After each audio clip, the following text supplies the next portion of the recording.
Hi there, welcome to Frolic and Dreams. Today I'm going to be ranking all of my colorful eyeshadow palettes.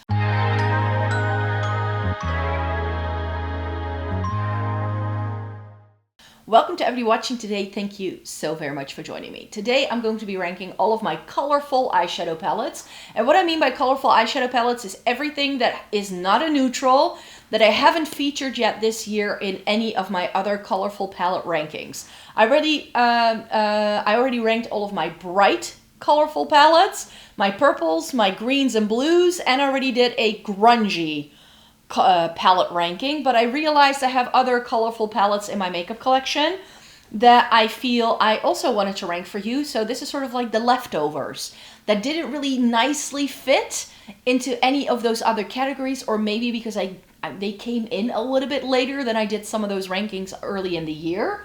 And I just thought I could come on here and chat to you about those. So today I have 30 palettes to rank, and I'm gonna breeze through it because I think I'm coming down ill, which is why if you're seeing me in the same outfit with the same makeup look all day, like all week, it's because today I still have energy and I really think I'm gonna come crashing down once I stop filming videos. So I was like, okay, I'm gonna just like get them out of the way. I've got a nice little cold sore. That's why we've got no lip makeup on today, because I just couldn't.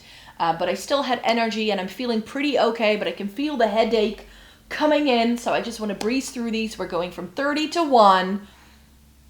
Here's numbers 30 to 21. So first things first, I have a load of things that I know are discontinued. Either these are no longer brands, or the brands has changed name and they have just moved on and they are no longer doing these things. So that's what I wanted to test this, that's what I wanted to do first. Some of these were also limited edition or whatever it is. So first things first is Makeup Monsters, the Dragon Child. So Makeup Monsters is the original name for Menagerie Cosmetics, which is another brand that I haven't really bought anything from in a while, but this is super old. It still lives in my collection because I do really enjoy these purples and the gray, and then with this like pinky shimmer, it's life. And oh, you need to see the image on the lid. It's got a little dragon and stuff. So I do really enjoy the concept of this palette. It was definitely one of the first of its kind, I feel, that did this sort of thing. I sort of feel like this existed so Fantasy Cosmetica could run that sort of thing. I do still love some of the shades that are in here, but also Menagerie is not really a brand that's top of mind for me at the moment. Another brand that I was sad to see go is September Rose Cosmetics. This is my favorite ever rainbow palette. This is no longer sold though, so that's probably why I didn't feature it in some of the other videos that I've done, because this could have gone into the bright video, but I looked it up and it wasn't there. At least not according to the list of products that I put in with the video. But September Rose Cosmetics, the Slush palette, this was called. There was also a Slush too, but this brand is no longer around. But this is beautiful. And the reason why I like this over other rainbow palettes is because it goes quite light. It does have a couple of neon bits in, but because of the gradient, it just works. It's just with rainbow palettes, I somehow always end up doing sunset eyes, which is not always the look I want. But if I want that look, I have a palette that can do it and that works well with my skin tone, because that's been another reason why I don't love rainbow palettes, is that very often the shades I get in a rainbow palette doesn't go with my skin, and then things look really weird, and then when I start blending things it looks murky and not a good look. The next two palettes I have for you are both by what is now called Unearthly Cosmetics, but when they started out they were known as Alien Cosmetics.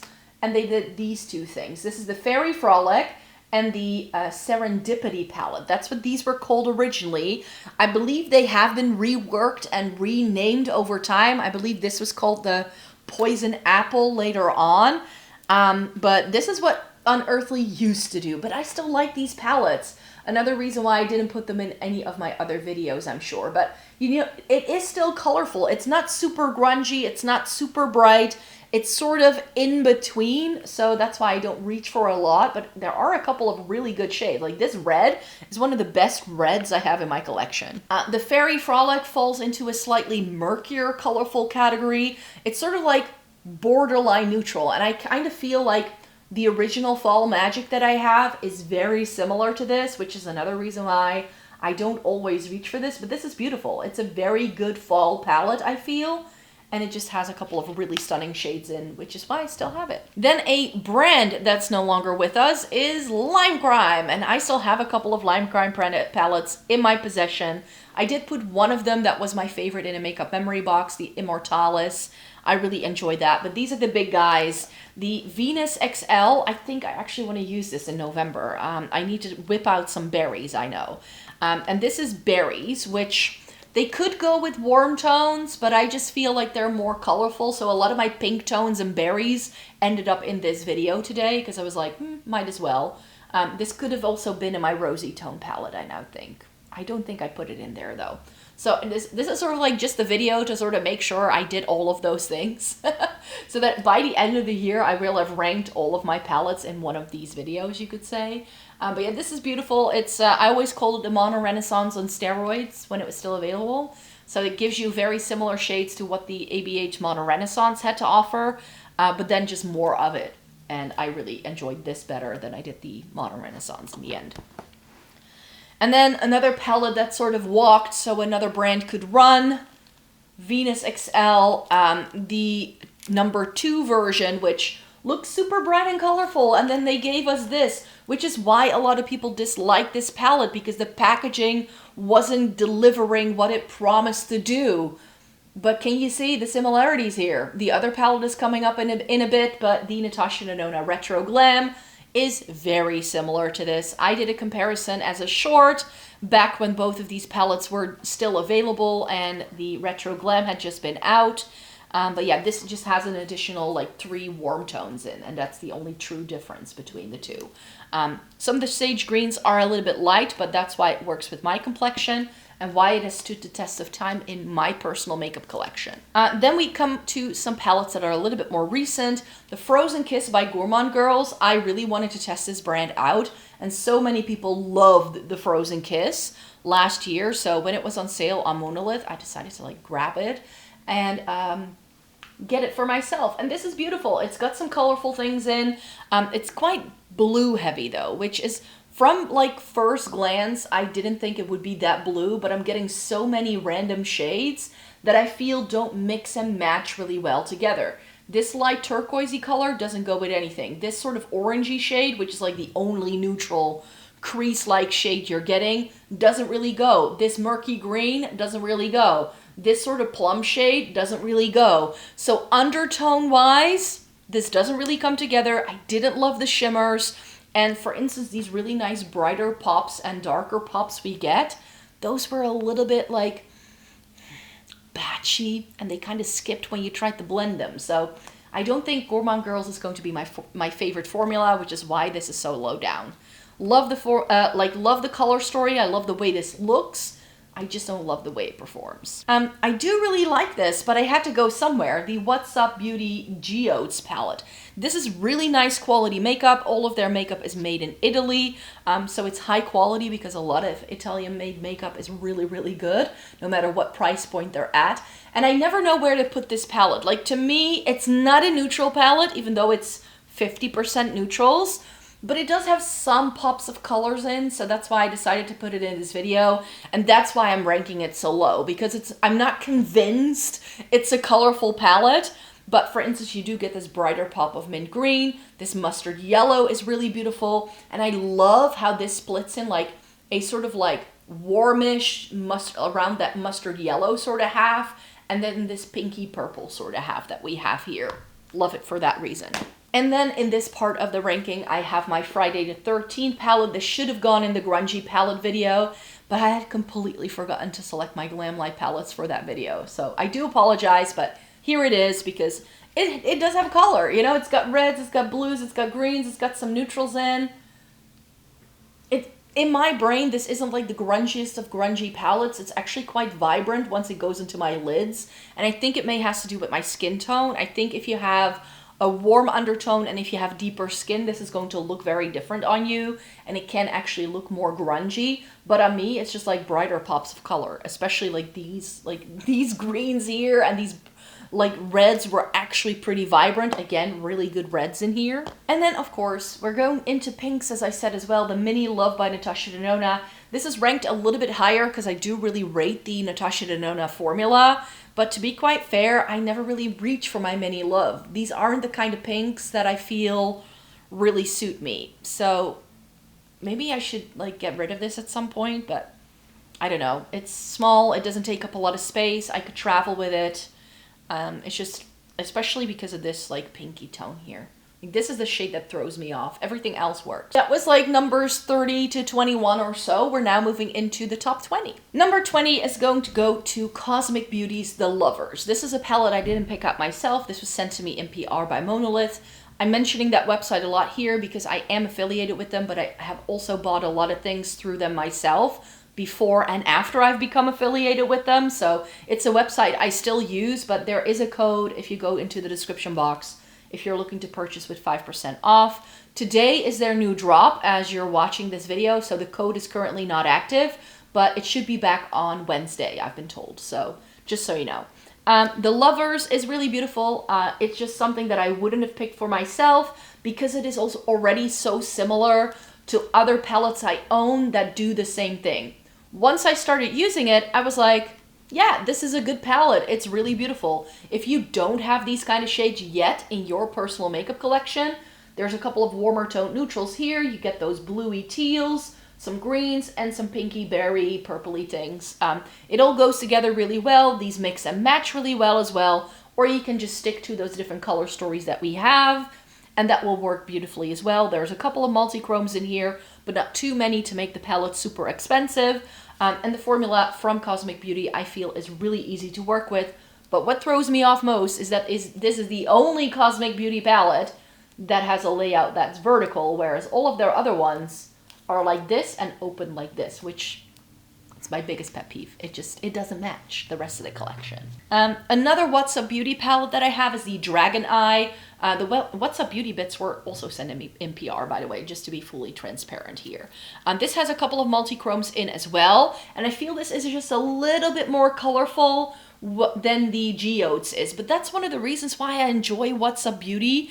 It's colorful, but it's understated colorful. You know what I mean? It's not like one of the other palettes I'm about to show you that's super in your face. This is just, it's soft, it's beautiful, again with like a purpley, mauvey side here, and then this sort of like green, more vibrant, warm tone side. Each side has a multi-chrome that you can sort of center the look on if you want. It's beautiful, it works really well. Like I said, high quality makeup for sure. But like if I look at all the colorful things in my makeup collection, these don't really stand out, even though they are really good palettes. Next up is another Menagerie palette. This is the Pastel Pup. I realized this was actually the palette that made me realize that I hadn't featured it yet in any of my other videos. Essentially, it's a rainbow palette, but it's pastel rainbow, which as far as the pastel palette go, I don't have too many options because I have this. I've decluttered so many other like pastel leaning palettes because I already own this. This gives me every pastel matte that I could possibly want. There is a shimmer and a black and a white. So as sort of like a basic setup for a look surrounding pastel shades, this works really well. I can use it with a different shimmer and it's totally fine. Do I do that a lot? No. But it does sort of fill that gap in my makeup collection. Next up, this palette isn't this low because it's not good, because I love this palette, but again, a palette I forgot to put in my grungy makeup video. But I do think that the Crazy in Love by Glamlight, this is a Chucky Crazy in Love palette, is sort of like my more now version of the Limecrime Venus XL original, the berry toned one. Because this is essentially that, but deeper, and with cool tones in. So you know I'm gonna like it a little bit better. Like these plums are really beautiful. We have these like reddish berry tones over here. I get all the crease shades that I want in a really good formula. So this to me in my brain is still colorful because I feel 75% of this is not a neutral. It's not a brown or a gray. It definitely does have color to it. So that's why I'm sneaking it into this video here. But it should have gone into my grungy palette ranking. I do apologize. I literally filmed that video and then I realized I'd forgotten to put it in. Brain fart. Oh well. The Lure palette by Blend Bunny. Again, something that apparently skipped my mind. I think it may have been the reason that I almost decluttered it, but I didn't declutter it because another palette by Blend Bunny that is still coming up sort of came out as like a companion palette to this, and I still want to test that out sometime. So that's why this still lives in my collection. It's essentially blue, green, purple with some pinks in. Here's the thing, and this has been my issue with a lot of Blend Bunny palettes and why I don't love them more. I love Blend Bunny formula. Let me put that out there. They do awesome mattes, they do beautiful shimmers. I just don't get the shades I want in their palettes. And in this one especially. For instance, the leap from this shade to this shade for me is too big.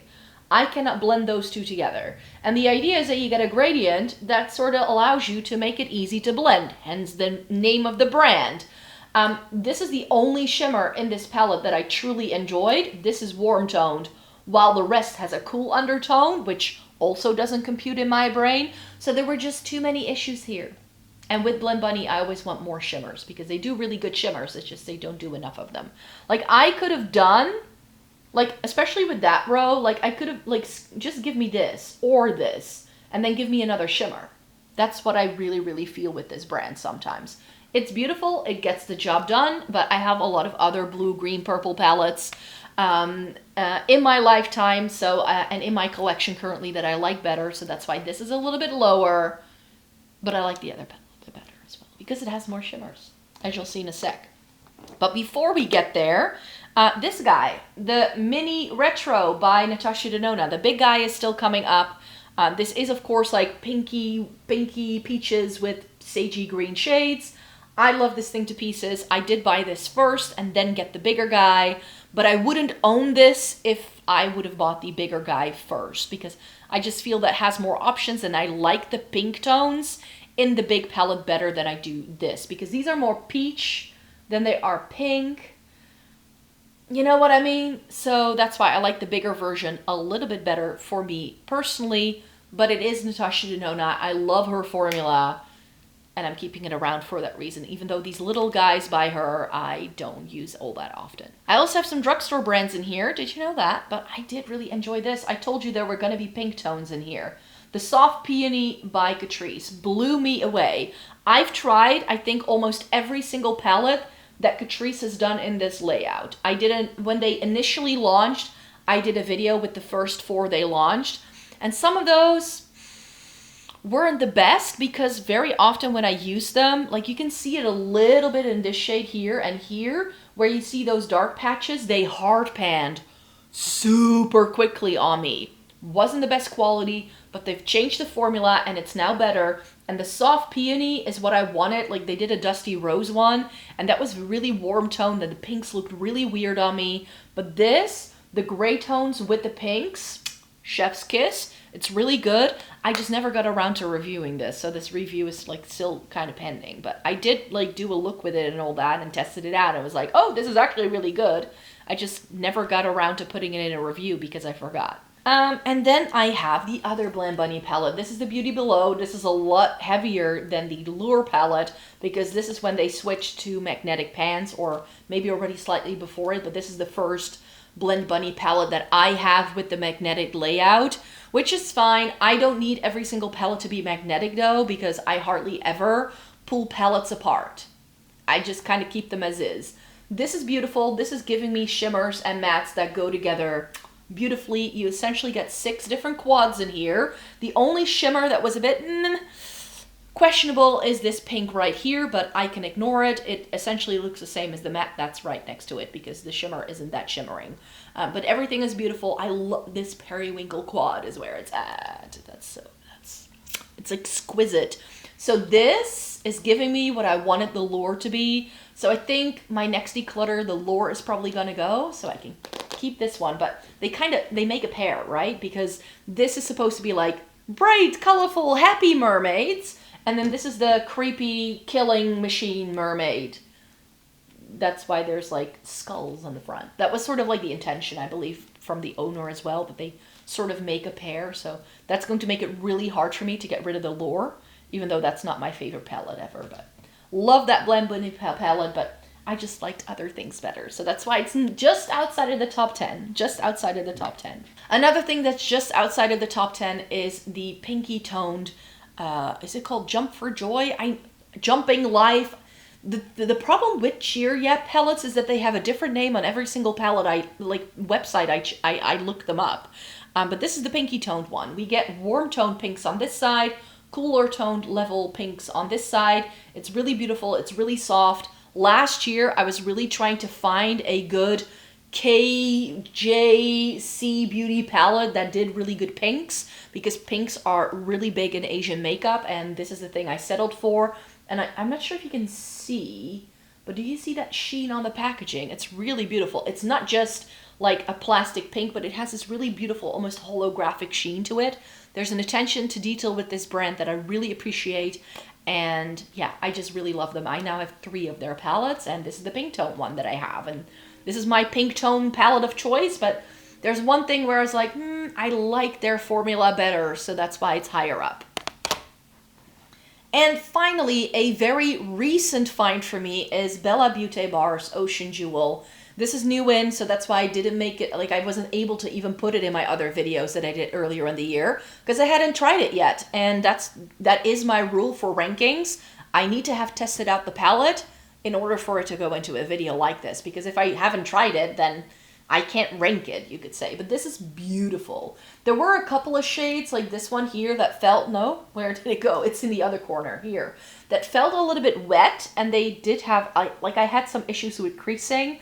But yeah, this is beautiful. If you want a blue, green, purple palette with some brighter pops of color and beautiful shimmers, this looked stunning. I got so many compliments from you guys when I was like filming with looks that I did with this palette, and we all know that Bella Beauté Bar has fast become one of my favorite indie brands. I'm currently wearing the Unoriginal Nudes, if you were wondering, and I've been filming for a few hours, and I was afraid that this would crease, but I feel it's still on pretty well, so good job there.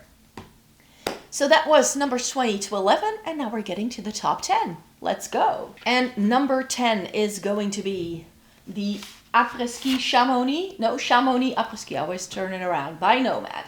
Again, a palette I almost did not get because I was like, I have enough blue, green, purple palettes. I don't need another. And this looked more berry to me than true pinks. But they turned out to be true pinks on me, which is good. And then we got beautiful blues, and again, this sort of like greens, I should say. And these beautiful like periwinkle, plummy shades. It was a lot more beautiful than I had expected, so I'm really happy I ended up picking it up. And these larger 18 pans from Nomad I really like, because you get 3 shimmers and 3 mattes, 3 shimmers, 3 mattes. So there's always something that you can pair together, and again, you can mix and match these, so you can like go all over the place.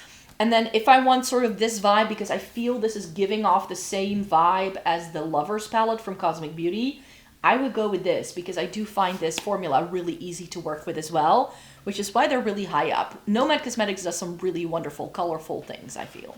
Now, I did kind of cheat with number 9, because this thing, of course, no longer around, but I put it in a recent video and I was like, oh, I didn't rank you yet. And this is quite colorful too. It's the Kaleidos Makeup Angelica Nukvist collab called the Club Nebula. And here is what it looks like.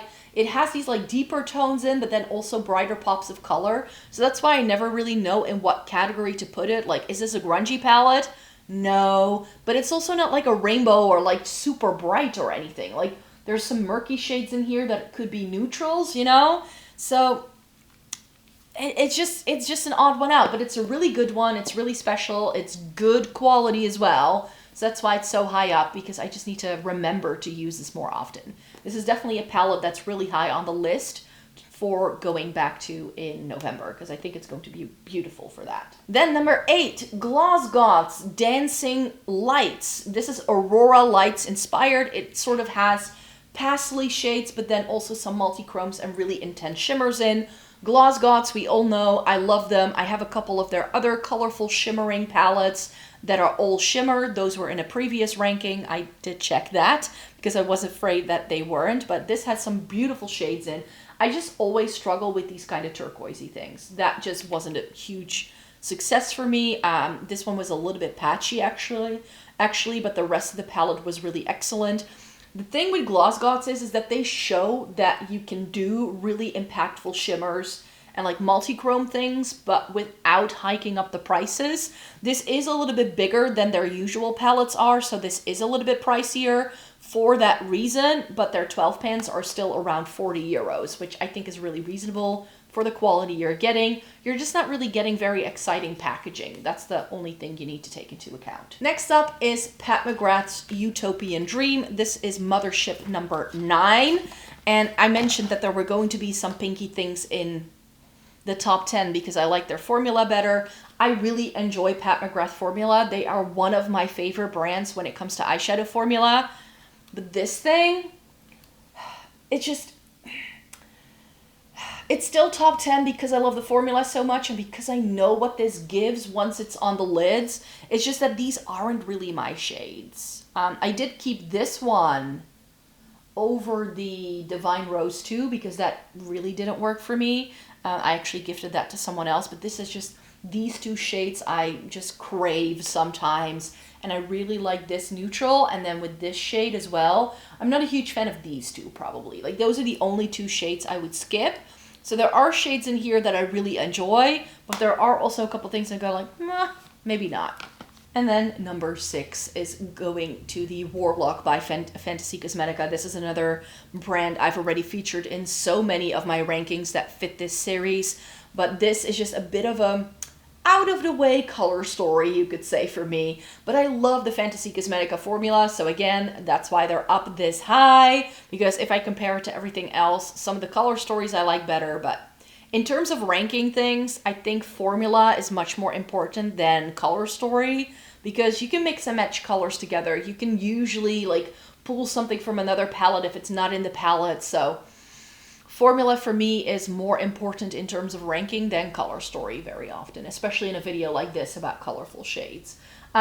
These two bright greens can feel like a letdown, but they're beautiful as like blending shades or having some sort of accent. This dark shade here looks gray in the pan, I feel, because of the dark red black background, but it's actually like a dark green. You get blues, you get reds, and then you get these like murky yellow tones. This can look grungy, it can also look bright, so it depends on what you do with these shades and like what it's going to show up like on your face. Number 5 is my final true pink tone palette, and I just think this is such a good formula. That's why this is up really high. But this is sort of like the first pink tone palette I had that made me realize that I can get away with pink tones, provided they have the right undertone. This is Millennial Pinks by Melt, which is sadly very much discontinued. And this, to me, is like the perfect sort of like romantic pinky eye. There are some things that are like cooler tone. There are things that have a bit more warmth. And it's the clash between the pinks and these like steely blue grays that make the palette for me. It's just absolutely stunning, really beautiful. I get the shimmers that I want. Do I reach for this a lot? No, because these orange shades I gravitate towards all the time, but it's Melt. It's a beautiful formula. It's a beautiful color story, and I'm really glad I have it in my life. Number 4, to my surprise, this wasn't in my warm toned ranking. I really thought it was, but apparently because there are some colorful shades in this, I didn't do that.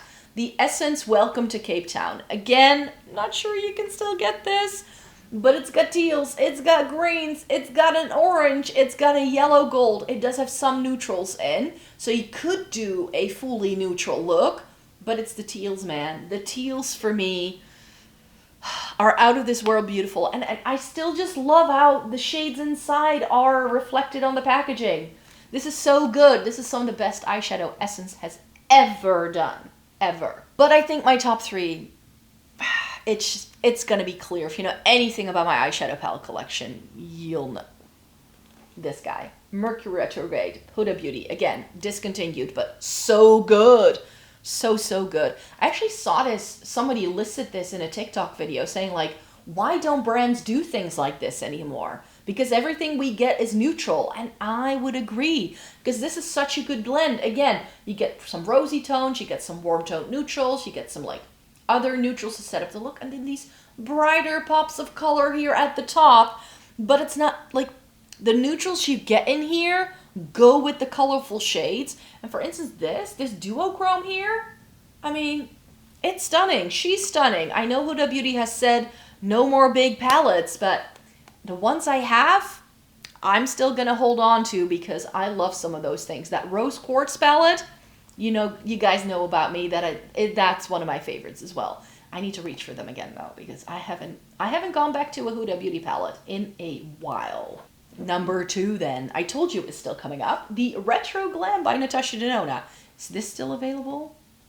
Like, I very confidently started this video like, oh, these palettes are no longer available. But then by that theory, these should have gone into the bottom as well. Oh, well, I like what I like. What can we say? I make my own rules. It's my channel.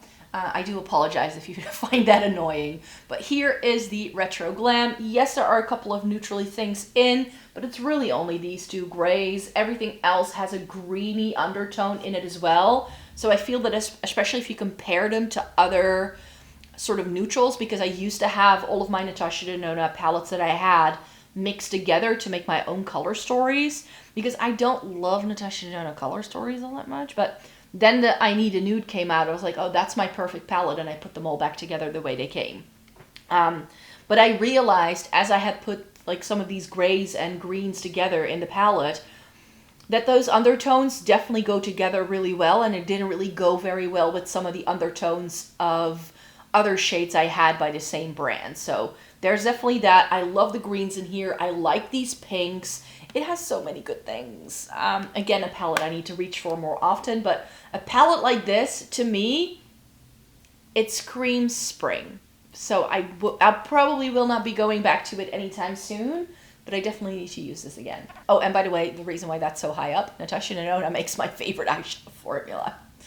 But in terms of a more colorful eyeshadow palette that does have a couple of neutrals in, again, I'm now undecided. Is this still even available? Like, in my brain, I bought this yesterday, but it could very well be that Gleminatrix already discontinued the sugar and spice, because Gleminatrix tends to be pretty good at like discontinuing something pretty quickly and then moving on to the new thing.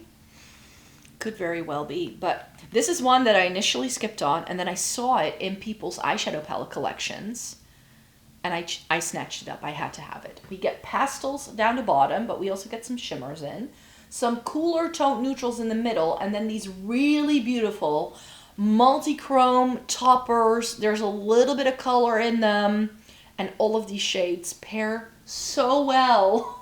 So that's why this had to go on top of the list, because it's not quite a neutral palette. It's not quite a colorful palette per se, perhaps for most people. But for me, it's really when I get a little bit of both that I go like, I like you. I like you. And like Bella Beauté Bar, Gleminatrix has quickly become one of my favorite indie brands, period, in like the last year or so, ever since I've been testing them out. It really started with this palette, really. So yeah, Gleminatrix is another really good brand. So thanks so much for watching me here today. This was my quick little ranking of all of my remaining colorful palettes. Now that I'm sitting down here, I'm like, where did I rank that palette? Where did I rank that palette? It's one of those things where it's like, at the start of the year, this looks like such a good idea. But then as I like decolor in March, and then there's new things coming in throughout the year, like so many of the things I did in January and February are no longer up to date. Like, it's easier for me, I think, if I like do eyeshadow palette week or eyeshadow palette month, to just do all the rankings in that time period. Like, it's easier for like the collection and like keeping track of what I featured and what I haven't featured. But yeah, I hope you still enjoy it. I just thought that this year we could do it differently and like do a ranking every single month. That was the plan. So I hope that you're still here for them. I think I haven't ranked my cool tones yet. So if I haven't done that yet, that's probably coming up before the end of the year for sure. So thanks so much for being here. And then I really hope you watch. So thanks so much for watching me here today. Thumbs up this video if you liked it. Subscribe if you want to see more by me. I do videos with eyeshadow palettes all the time, so you can check back for more eyeshadow palette related content for sure very, very soon. And I hope to see you again really soon in a new video. Bye-bye.